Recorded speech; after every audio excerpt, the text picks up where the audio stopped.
Bom dia, comunidade Trends Innovation, dia 17 de maio, eu sou Marcelo Veras, hoje a bola está comigo. Feliz porque essa semana rompemos a barreira dos 1.000 membros aqui na comunidade, sejam todos bem-vindos, os novos membros. E hoje a bola está comigo, sexta-feira de manhã, para a nossa pílula mensal. E hoje eu trago um tema, gente, que normalmente não é tão associado diretamente à inovação, à capacidade de fazer uma boa leitura de futuro, de contexto, que é a questão de escolhas versus renúncias.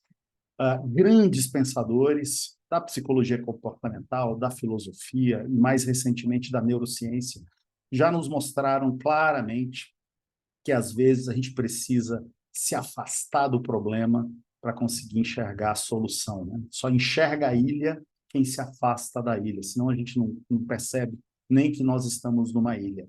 Nosso querido Domênico De Masi, que nos deixou recentemente, no seu belíssimo texto, Ócio Criativo, também, reflexões interessantes sobre isso.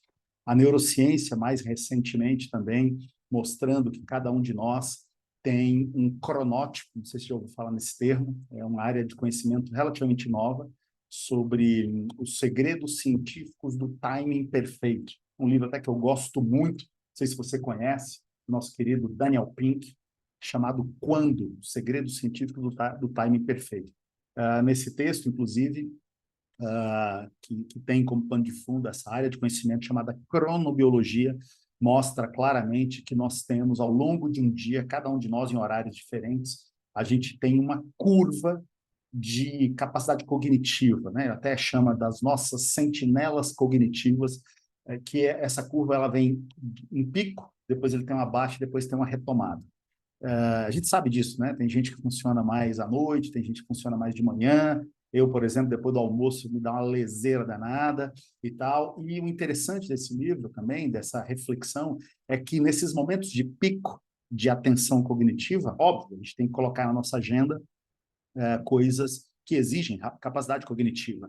E no momento que eu chamo de momento da leseira, não é para deixar de fazer, é nada, é para se envolver em projetos de inovação, porque quando as nossas sentinelas cognitivas estão dormindo, é aí que abrem-se os espaços para novas ideias. Quem aqui já não teve uma excelente ideia ou resolver um problema no chuveiro e que tinha tentado resolver lá no meio do olho do furacão, no calor da discussão, e depois se afastou tomando um banho, teve uma ideia maravilhosa, ou apreciando uma paisagem, seja lá o que for. Então, se afastar das coisas, às vezes, faz muito bem. O mundo de hoje, todos nós sabemos, ele está frenético, né? Então, está muito difícil hoje escolher o que fazer. Eu gosto de uma metáfora, eu sempre digo que hoje cada um de nós, em maior ou menor grau, é como se fôssemos aquele jovem que no sábado à noite quer ir para uma balada para conhecer alguém legal e entra em pânico na hora que está descendo o elevador do seu prédio para sair e lembra que tem 10 festas para ir. E entra em parafuso. Em qual que eu vou? E se eu for na festa 7 e a 1 estiver melhor? E se eu for na festa 2 e a 2 e a 3 estiver melhor? Enfim, essa questão de tanta coisa para fazer, a gente pode se envolver em tantos projetos que às vezes a gente erra a mão. E o interessante, assim, eu acho que eu já falei isso outras vezes aqui, quem já teve aula comigo sabe, eu sou louco da etimologia, e é muito interessante se a gente vai olhar a palavra decisão, né? Se você já parou para pensar, 95%, talvez até mais, das pessoas que usam a palavra decidir, o verbo decidir, ele vem acompanhado de alguma coisa que a pessoa fez. Eu decidi me casar, eu decidi comprar um carro, eu decidi viajar para tal lugar, sempre com algo que eu fiz. Só que quando a gente vai lá na etimologia e pega lá a raiz latina da palavra decisão, sabe o CIS, cis, que está no meio da palavra decisão? Sabe o que ele significa? Ele significa cortar, significa matar. Ou seja, nós deturpamos ao longo das últimas décadas o real significado do que é a palavra decisão. Decidir não é escolher o que fazer, decidir é escolher o que não fazer. E num mundo frenético, maluco como esse, fazer boas escolhas e boas renúncias pode ser a diferença entre o sucesso e o fracasso. E na inovação, no mundo Trends Innovation, isso também é muito importante. No nosso modelo de planejamento estratégico prospectivo, SBB, desde a primeira edição, essa aqui é a terceira, desde a primeira edição, que nós temos na metodologia de planejamento estratégico, em uma das sessões, um debate sobre renúncias. Está lá, desde a primeira. Ou seja, você já imaginou você sentar com o seu time, uma empresa, pegando um time de pessoas, sentar e falar assim, vamos sentar aqui para ver o que nós vamos deixar de fazer. Normalmente é o contrário. A gente senta para decidir o que vai fazer.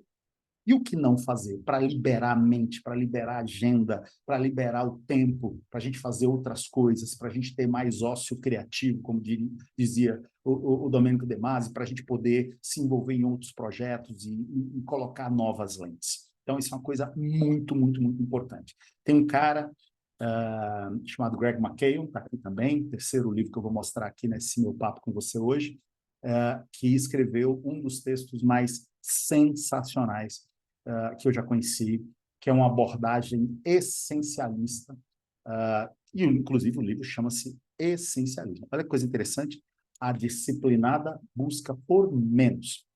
Então, se você não leu, recomendo fortemente, muito legal. Eu sempre digo, né? Cada página ou cada 2 páginas é um soco no estômago, tá? Porque vem umas pauladas fortes que nos fazem refletir muito sobre isso. Então, essa abordagem essencialista, eu, inclusive, estou rodando algumas trilhas com empresas, com alta liderança. Fiz uma na sexta-feira da semana passada, absolutamente maravilhosa, onde a gente fez uma revisitada nas agendas, não só individuais, mas com os pares, com o chefe, com o time e tudo, e sempre com essa pegada. O que tem aqui que não é essencial? O que tem aqui que está levando 1 hora e que poderia ser feito em meia hora? O que tem aqui que, ao invés de ser de manhã, poderia ser feito à tarde, para aproveitar a minha curva do meu cronótipo? Então, a minha reflexão dessa sexta-feira, 17 de maio, e o meu convite é que você se debruce um pouquinho sobre esse tema, dê uma olhada na sua agenda, consulte essas fontes que eu falei, quer conhecer um pouco sobre cronobiologia, esse é um texto maravilhoso, do Daniel Pink, e esse aqui, repito, terceira vez que eu vou mostrar, esse aqui é um cara absolutamente maravilhoso. Debata isso, eu tenho certeza que você vai conseguir enxugar a sua agenda, você vai conseguir deixar de fazer coisas que no final do dia nem são tão importantes assim, para sobrar tempo, para você fazer leitura de contexto, para você ter aquele momento de ócio onde a sua cognição está ali meio congelada, mas vai vir um grande insight para resolver um problema ou uma grande ideia. Tá bom? Esse é o meu recado de hoje. Sextou, semana que vem, com o Luiz Rasquilha. Um abraço. Até lá.